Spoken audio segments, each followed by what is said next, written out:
Cooperative learning. Okay.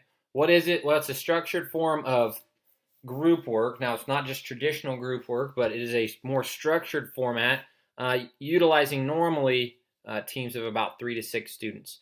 What it does is it's a strategy that shifts learning from teacher-centered, the lecture format, to more student-centered, where students are much more actively engaged in the process of learning. Uh, During this process, students are working together to solve different types of problems. And then this also allows students to try out ideas, face productive struggle, listen to each other, and also gain confidence in their own abilities in mathematics. Why did I choose it? Well, it's a student-centered approach to learning. I'm in favor of getting the students more involved, and I think it would keep them more actively engaged throughout the class. It gets me away from kind of the traditional lecture and then do some problems together and then do the homework. It can create a more positive learning environment that's not just boring. It kind of adds some fun, some excitement to each day. And then also I think it could have a huge positive impact on my teaching and how well students retain information, and then just also kind of make things more fun and also challenging for me. What does the research say? Well, study done by Johnson & Johnson in 1989 indicated higher achievement, greater productivity, better and more caring relationships, increased self-esteem, and social competence among students. So, a lot of positive things going on here with these activities. With that being said, it has to be done in kind of the right process, which we'll talk about here in a little bit. Another thing that research has said is the social interdependence theory, which basically states that students learn better when they're working with each other rather than competing or just working on their own. They feel more comfortable asking their classmates for help versus typically when you're working as an individual, you're going to ask the teacher. And I know I face that issue a lot, and I'm sure you guys do as well, where students don't necessarily like to ask questions. But if you put them in this group setting where they feel comfortable, they kind of have their role, it can kind of help improve their learning. So how does it address mathematical teaching practices? Well, it helps establish goals. So you're going to create a goal for your lesson, and then groups a goal for their own learning. It promotes reasoning and problem solving. It facilitates meaningful mathematical discourse, so the students are discussing themselves mathematics versus the traditional. If the teacher's just lecturing, there's not a whole lot of discourse going on other than the few individuals that will answer questions that the teacher poses. And then the final thing is that it supports productive struggle. That's huge. It's a big topic you see repeatedly. Is giving stuff that's not too easy. That students can kind of struggle a little bit with, but when they're working together in groups, they can really kind of help solve problems together. Some productive beliefs that it creates versus those unproductive beliefs. Well, it helps develop understanding of concepts and procedures. So that understanding is a huge piece, and not just memorize exactly how to do it.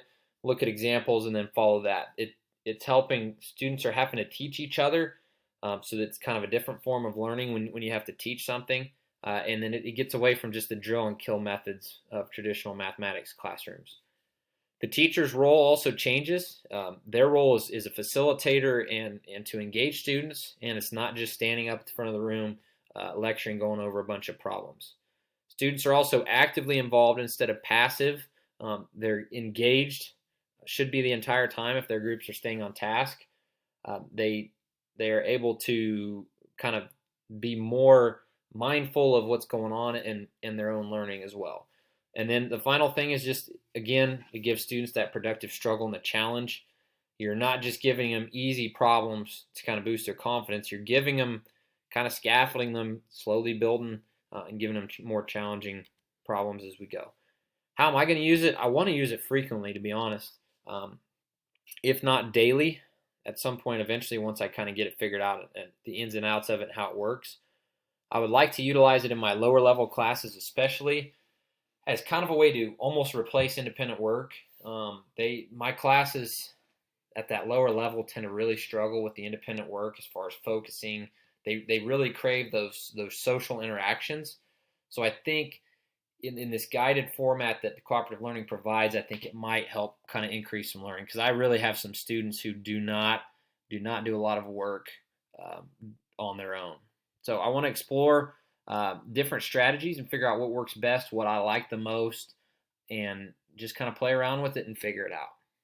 So some major components, you got to prepare the lesson, you got to execute it with the lesson instruction, and then you've got to evaluate it afterwards, the work of your students, the students, their abilities to work in a group, and then also of how they've mastered the content. So preparing the lesson, you want to make sure to have established objectives, make sure they're clear to the students, write them on the board, have them somewhere. Structure the learning activity or strategy, so pick which strategy and activity you want to use.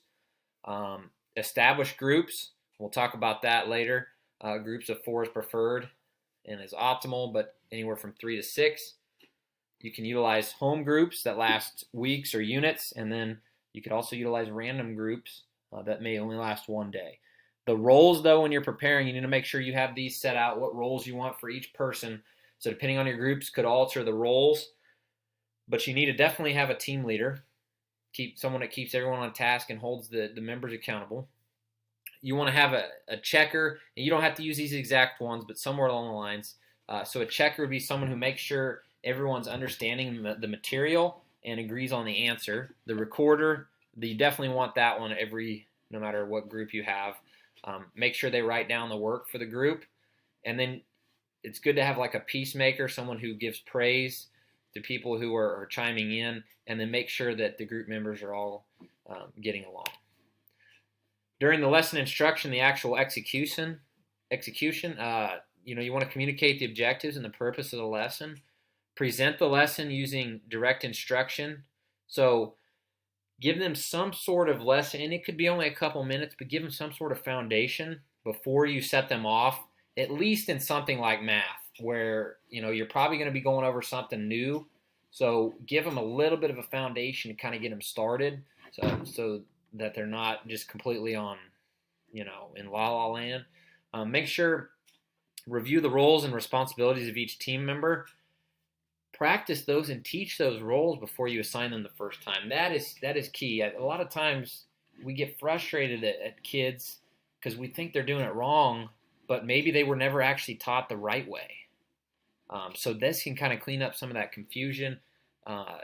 Really, go through a mock cooperative learning session where one group is kind of working through a problem, everybody else kind of stands along, and then the teacher kind of chimes in and guides everybody the way that it should be. So give them that model, something to look for, so they really have a better idea of what's going on. You want to provide students directions when they transition to groups. So if your desks aren't already set up in those groups, how are they going to do it? Which groups are going where? What materials they need to grab. Set a time for the activity. It doesn't have to be followed exactly, but give them kind of a time frame on how long they're working together to keep kind of things moving, and maybe you need to take a break somewhere in the middle. Distribute the materials if necessary, and then also explain your role as a teacher. What are you going to do? Tell the students you're not just giving them answers. You're helping kind of guide and facilitate and observe. And then the third thing, you got to evaluate the lesson afterwards. Give students time to evaluate themselves and also their teammates' abilities to complete the task and to work together in a group. Was everybody on task? Were they all doing their job? All those type of things. Have the students reflect and give some things they could do better, and then give the students some sort of an assessment to figure out what their mastery level is. Different types of strategies. I've got this list out here, so if you want to pause the video, a lot of good stuff here. Tips for implementing the cooperative learning. Make sure the groups are interdependent and that they are kind of spread out, males, females, high and low achievers, varied by ethnicity, all that different stuff. The optimal group size is 4. They give you the option to pair students within those groups, and it's just the right amount where there's not too much off task going. If you get the groups too big, it's just kind of that sweet spot. Home groups and random groups, those are 2 types of groups you could have. If you have your desk set up where you could put them, in pairs of or groups of 4, that could be kind of your home groups, and those could last you like a unit, or if you want to do week by week, whatever. But those kids, that's kind of where they're stationed at, and it lasts for a while. The random groups are something that if you want to mix it up, or if you don't do cooperative learning very much, it's groups that last one to two class periods. A big piece too is setting group goals. So the teams need to have a target, product, or some sort of indicator to show that they have gotten everyone involved and understand the material. It's hard to grade this type of stuff, so you have to have the students come up with goals, and you can kind of help them create those using what your objectives are. The teacher needs to look at the team goal and the individual products. What are each individual going to do, and how's that going to help the team? And then you could utilize rubrics to guide the teams and their thinking to keep them on track. Big thing, group norms and expectations during the cooperative learning. No talking outside of your teams, and keep the conversations on math. Ask questions to your teammates and don't just give answers. Don't work ahead, but when you're done, help others in your group when you are finished, or if you're all done, just wait for the teacher's instructions. Check for understanding of your teammates. Make sure that you can justify your answers. Don't just copy somebody else's work, or don't just go with the flow. Ask questions and check each other and make sure they're understanding the work. Do your job or your role, and everyone must contribute. So if everybody does their job, everybody's going to be contributing. But it's really going to come down to your team leader, to keeping everybody on task and making sure the groups are on the right track. And then the final thing is ask three before me. Utilize teammates for help before you're asking the teacher. So have each student ask three different students before they come and ask you, because you're going to be busy around the room, helping each other, observing. So they need to ask their teammates first and utilize them. So with accountability, again, that's a huge aspect of it. You need to make sure that all team members master the content and goal for the day. Stress to the students that the team success is dependent on hard work and learning from every member. Make sure that the team goal incorporates all members. The outcome, that should not be able to be accomplished by one member alone. So when you're figuring out what the objective and the outcome should be at the end of each cooperative learning activity, it needs to be able to be done by more than one person, so you don't have that do-it-all person that's carrying the weight for the whole team. Reinforce the goal is not getting just the right answer, but it's making sure that everyone is learning. It's okay to get the answers wrong. That's how you learn, and make sure that just the kids are all learning and picking up new content. Utilize random reporting, as was mentioned before, by picking students randomly to earn points for their team. Resist stepping in too early. That's big. Guide the students with the questions. Give them questions and not just the answers. Help them to figure out the answer on their own. Big thing and tip is to tell the kids what 21st century soft skills they're learning. Some examples, and these aren't all of them, but active listening is one. Explaining their own ideas and opinions to each other, encouraging each other, and then completing tasks with other people and not just themselves. Some students really struggle with working with other people. What's the role of the teacher during this? Well, your role is to provide immediate feedback, right? So one way to do this is you could write group names on the board, and when you walk by or interacting with a group, you can tell them stuff right then, but also write positive and or negative feedback on the board and save that for the evaluation when you discuss things at the end of the strategy or the activity. You can encourage and praise students who are doing the right thing and doing what they're supposed to, fulfilling their role. If a group is really struggling, you can also take some time to reteach a skill and give an example if necessary. And then big thing also is to learn about your students and then what roles work best for them, and consider that when you're forming your groups. And then the last thing is integrate this with other structures. So cooperative learning should be a key part of almost every lesson. Some informal strategies are the think, pair, share, and the random reporting. You can use those, but just make sure those aren't the only strategies being used. And one way that I really kind of want to try this myself is to use it to kind of replace individual work. No, it doesn't have to replace individual work every day, but use it as a way to take up some class time and work on those skills, and then maybe you can give some students some homework problems to take home afterwards. Because individual isolated practice can be boring and ineffective, especially for struggling students, because they just feel lost. They don't like to ask for help. And at least if they're in a group, especially a group that they're comfortable with, maybe they're more apt to ask questions and figure out the answers. So there's my resources, and thanks for watching.